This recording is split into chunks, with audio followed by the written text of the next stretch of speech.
गंगा के किनारे बसे एक छोटे से गांव का नाम था सूर्यपुर।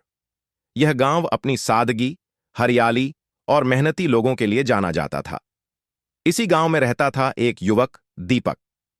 दीपक पढ़ा लिखा तो था, लेकिन उसमें एक बहुत बड़ी कमी थी। वह समय का मूल्य नहीं समझता था। दीपक के पिता एक ईमानदार किसान थे। वे रोज सूरज निकलने से पहले खेत चले जाते और देर शाम लौटते। मां घर संभालती थीं और दीपक से हमेशा कहती, बेटा, समय बहुत कीमती होता है, इसे यूं ही मत गंवाया कर। लेकिन दीपक इन बातों को हल्के में लेता। वह देर तक सोता, दोस्तों के साथ गप्पे मारता और हर काम को कल कर लेंगे कहकर टाल देता। एक दिन गांव में शहर से एक अधिकारी आए। उन्होंने घोषणा की कि सरकार गांव के युवाओं को प्रशिक्षण देकर अच्छी नौकरियां देगी। इसके लिए एक परीक्षा रखी गई थी। दीपक के पिता बहुत खुश हुए। उन्होंने दीपक से कहा, बेटा, यह मौका बार बार नहीं आता, मन लगाकर तैयारी करो। दीपक ने हामी तो भर ली, लेकिन उसकी आदत नहीं बदली। वह सोचता, अभी तो बहुत समय है, पढ़ लेंगे। दिन बीतते गए। दीपक कभी किताब खोलता तो कभी मोबाइल पर समय बिताने लगता। जब दोस्त बुलाते, वह तुरंत निकल पड़ता। समय धीरे धीरे हाथ से फिसलता गया। अंततः परीक्षा का दिन आ पहुंचा।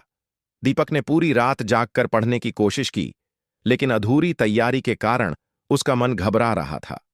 परीक्षा में उसे कई सवाल ऐसे मिले जिनके उत्तर वह जान सकता था, अगर उसने समय पर पढ़ाई की होती। परिणाम आया और दीपक असफल हो गया। उस दिन उसने अपने पिता की आंखों में निराशा देखी। मां चुप थीं, लेकिन उनकी खामोशी बहुत कुछ कह रही थी। दीपक का मन भारी हो गया। कुछ दिनों बाद दीपक उदास मन से गांव के बाहर टहल रहा था। वहीं उसे एक बूढ़ा घड़ीसाज मिला, जो लकड़ी की छोटी दुकान में घड़ियां ठीक करता था।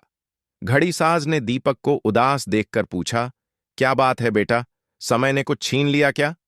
दीपक चौंक गया। उसने अपनी पूरी कहानी सुना दी। बूढ़े ने मुस्कुराकर कहा, बेटा, मैंने जिंदगी भर घड़ियां ठीक की है, लेकिन मैंने सीखा है कि टूटी घड़ी फिर चल सकती है, पर बीता समय कभी लौटकर नहीं आता। उसने दीपक को एक पुरानी घड़ी देते हुए कहा, इसे रख लो। जब भी इसे देखो, खुद से पूछना, क्या मैं अपने समय का सही उपयोग कर रहा हूं? उस दिन के बाद दीपक बदलने लगा।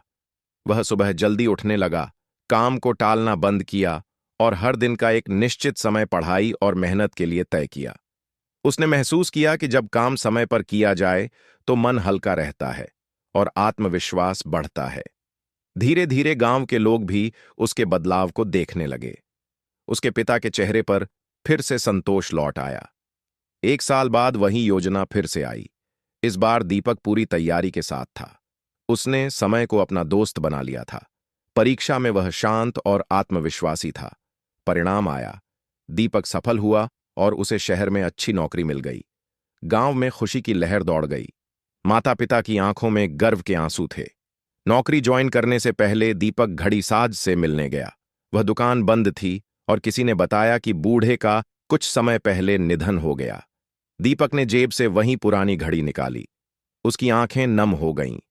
उसने मन ही मन कहा, आपने मुझे समय की कीमत सिखा दी। कहानी की सीख, समय सबसे मूल्यवान धन है।